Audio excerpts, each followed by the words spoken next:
Assalamualaikum warahmatullahi wabarakatuh. Alhamdulillah wa syukurillah, kita bersyukur kepada Allah Subhanahu wa taala bahwasanya pada hari ini kita dapat berkumpul kembali dalam rangka melaksanakan salah satu kewajiban kita, yaitu thalabul ilmi.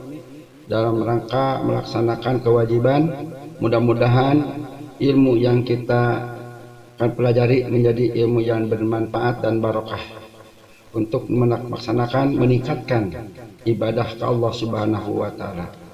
Selanjutnya, pada kesempatan hari ini, pertemuan yang kedua dengan siswa-siswi kelas 11 dengan tema etos kerja.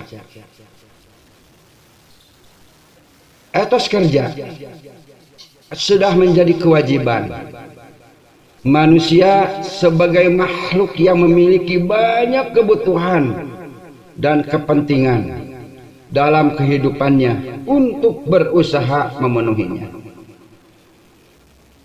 Seorang muslim haruslah menyeimbangkan antara kepentingan dunia dan akhirat. Tidaklah semata hanya berorientasi kepada kehidupan akhirat saja, melainkan harus memikirkan kepentingan kehidupan di dunia.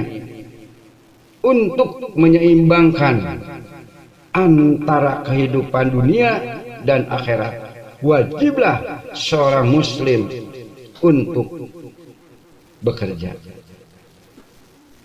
Bekerja adalah kudrat hidup, baik kehidupan spiritual, intelektual, fisik biologi, maupun kehidupan individual dan sosial dalam berbagai bidang. Seseorang layak untuk mendapatkan predikat yang terpuji seperti potensial, aktif, dinamis, produktif, atau profesional semata-mata karena prestasi kerjanya. Karena itu, agar manusia benar-benar hidup dalam kehidupan ini, ia memerlukan roh atau spirit. Untuk ini Al-Quran diturunkan sebagai spirit hidup, sekaligus sebagai nur atau cahaya yang tak kunjung padam, agar aktivitas hidup manusia untuk tidak tersesat. Dalam Al-Quran maupun hadis banyak ditemukan literatur yang memerintahkan seorang muslim untuk bekerja dalam rangka memenuhi dan melengkapi kebutuhan duniawi.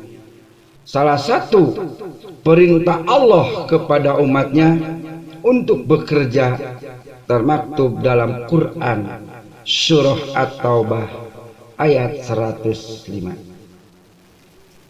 Coba lihat At-Taubah ayat 105, surat At-Taubah surah yang ke-9. A'udzu billahi minasyaitonir rajim. Bismillahirrahmanirrahim. Wa qul i'malu fasayarallahu amalakum wa rasuluhu wal mu'minun. Wa saturadduna ila alimil ghaibi wasyahadati fayunabbi'ukum bima kuntum ta'malun. Lihat penerapan tajwidnya. Fasayarallah, lafaz Allah tafhim, lafaz jalalah didahului dengan tanda baca fathah. Wal mu'minuna, alif lam qamariyah. Alif lam bertemu huruf mim dan tidak bertasdid. Wasyahadah, alif lam syamsiyah, alif lam bertemu dengan huruf sin dan bertasdid. Fayunabbiukum bima ihfa syafawi. Mim mati bertemu dengan huruf ba. Ta'maluna mad alir sukun, bacaan mad di akhir kalimat. Itu penerapan hukum tajwidnya. Yang kedua, arti kata. Kul dan wakul dan katakanlah. I'malu, bekerjalah kamu. Fasayarallah, maka Allah akan melihat. Amalukum, pekerjaan. Wa rasuluhu, dan begitu juga rasulnya. Wal mu'minuna, dan orang-orang mukmin.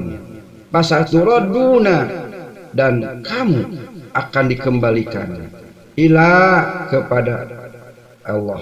Alimil ghaibi, yang maha mengetahui yang gaib. Wasyahadati, dan yang nyata. Fayunabbiukum, lalu diberitahukannya kepadamu.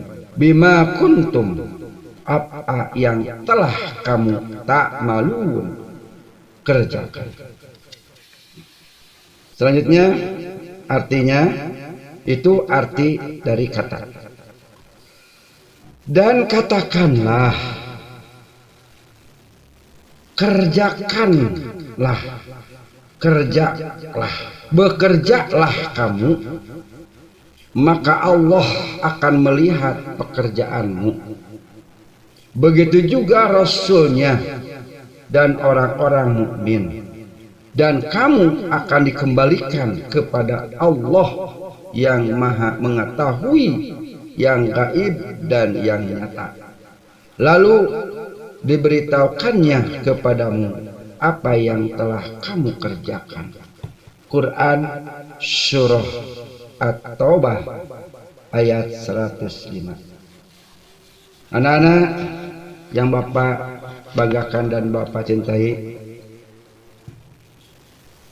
Quran Surah At-Taubah ayat 105 menjelaskan bahwa Allah Subhanahu wa Ta'ala memerintahkan kepada kita untuk semangat dalam melakukan amal soleh sebanyak-banyaknya. Allah Subhanahu wa Ta'ala akan melihat dan menilai amal-amal tersebut. Pada akhirnya seluruh manusia akan dikembalikan kepada Allah Subhanahu wa Ta'ala dengan membawa amal perbuatannya masing-masing. Mereka yang berbuat baik akan diberi pahala atas perbuatannya itu. Mereka berbuat jahat akan diberi siksaan atas perbuatan yang telah mereka lakukan selama hidupnya. Sebutan dari ganjaran adalah imbalan atau upah atau kompensasi atau kompensasi. Imbalan dalam konsep Islam menekankan pada dua aspek, yaitu dunia dan akhirat. Namun penekanan kepada akhirat itu lebih penting daripada penekanan kepada dunia dalam hal materi. Nah, ayat di atas yang tadi kita baca juga menjelaskan bahwa Allah Subhanahu wa Ta'ala memerintahkan kita untuk bekerja, dan Allah Subhanahu wa Ta'ala pasti membalas semua yang telah kita kerjakan. Hal yang perlu diperhatikan dalam ayat ini adalah penegasan Allah Subhanahu wa Ta'ala bahwa motivasi atau niat bekerja itu mestilah benar. Umat Islam dianjurkan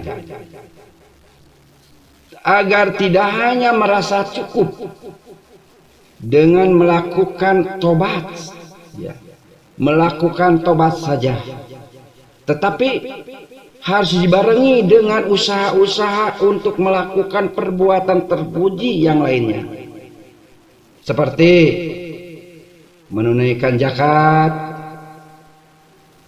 membantu orang-orang yang membutuhkan pertolongan, menyegerakan untuk mengerjakan sholat, saling menasehati teman dalam hal kebenaran dan kesabaran, dan masih banyak lagi usaha-usaha lain yang sangat terpuji.